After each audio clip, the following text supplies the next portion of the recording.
तर तुमच्या समोर हे 3 प्रश्न दिलेले आहेत. तुम्हाला याचं कर्ता आणि कर्म ओळखता येते का पहा. व्हिडिओ पॉज करा आणि तुम्ही पहा तुम्हाला ओळखता येते का. नसेल ओळखता येत तर पाहून घ्या.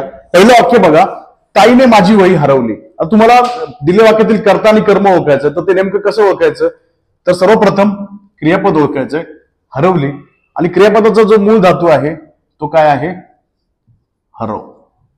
आता आपल्याला कर्ता ओळखायचं आहे. तुम्हाला मी सांगितलेलं आहे कर्ता ओळखण्यासाठी नारा नारी नारे यापैकी एक प्रत्यय लावायचा आहे. हरवणारी कोण, तर काय उत्तर येते, ताई. हे झालं तुमचं कर्ता. आता तुम्हाला कर्म ओळखायचंय, हरवलेली काय, ह-र-व. हा झाला तुमचा मूळ धातू. लेली प्रत्यय लावायचा आहे. हरवलेली काय, वही. हे झालं तुमचं कर्म. आता सेम वाक्य आहे इथे बघा, माझी वही हरवली. दिलेल्या वाक्यात तुम्हाला कर्ता आणि कर्म ओळखायचं आहे. तर सर्वप्रथम कर्ता ओळखून घ्या.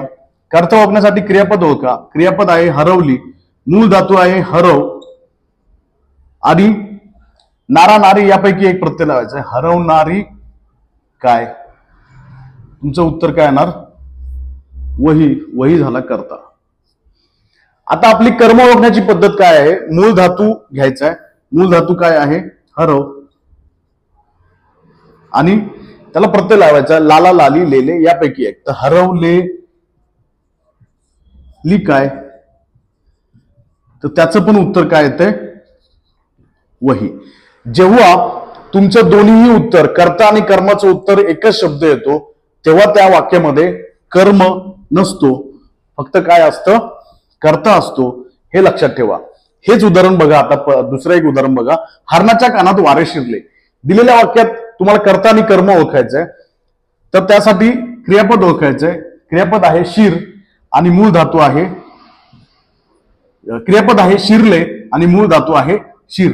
आता कर्ता ओळखण्यासाठी तुम्हाला नारा नारी यापैकी एक प्रत्यय लावायचा आहे. शिरणारे काय, शिरणारे काय, वारे. वारे झाला तुमचा कर्ता. आता आपली पद्धत आहे कर्म ओळखण्याची. काय, मूळ धातू ओळखायचा आहे शिर आणि काय प्रत्यय लावायचे, लाला लाली लेले यापैकी एक. शिरलेले काय, तर याचं सुद्धा उत्तर काय येते, वारे येते. म्हणजे कर्ता आणि कर्माचं उत्तर एकच येत असेल तर तिथे कर्म नसतो, तिथे फक्त काय असतं, कर्ता असतो. हे लक्षात ठेवा. म्हणजे तुम्हाला कर्ता आणि कर्म ओळखण्याची ही सोपी पद्धत आहे. अजून एक पद्धत आहे, ज्या वाक्यामध्ये कर्म असेल ते वाक्य कसं ओळखायचं, तर इकडे लक्ष द्या. ताईने माझी वही हरवली. जर तुमच्या कर्त्याला ने प्रत्यय लावला आणि तुमचं जर वाक्य भूतकाळात झालं तर त्या वाक्यामध्ये 100% कर्म असतं. आता इथे बघा, हरणाच्या कानात वारे शिरले, याच्यामध्ये कर्ता कोण आहे, वारे. आणि वारेने शिरले असं काही होतं का, असं व्याकरणाच्या दृष्टीने होत नाही. त्यामुळे या वाक्यात कर्म नाहीये. सेम इथे बघा, माझी वही हरवली. कर्त्याला ने प्रत्यय लावा. वहीने हरवलं असं काही होतं का, नाही होत. याचा अर्थ या वाक्यात कर्म नाही. ही ओळखण्याची सोपी पद्धत आहे. कर्म वाक्यात आहे की नाही हे जर तुम्हाला ओळखायचं असेल तर दिलेल्या वाक्यातील कर्त्याला ने प्रत्यय लावा आणि जर तुमचं वाक्य भूतकाळात झालं तर ते वाक्यामध्ये कर्म आहे. आता राम आंबा खातो हे उदाहरण आहे. तर राम याच्यामध्ये कर्ता झाला. रामाने आंबा खाला. जेव्हा कर्त्याला ने प्रत्यय लागला तेव्हा वाक्याचं भूतकाळात रूपांतर झालं. याचा अर्थ त्या वाक्यामध्ये कर्म आहे.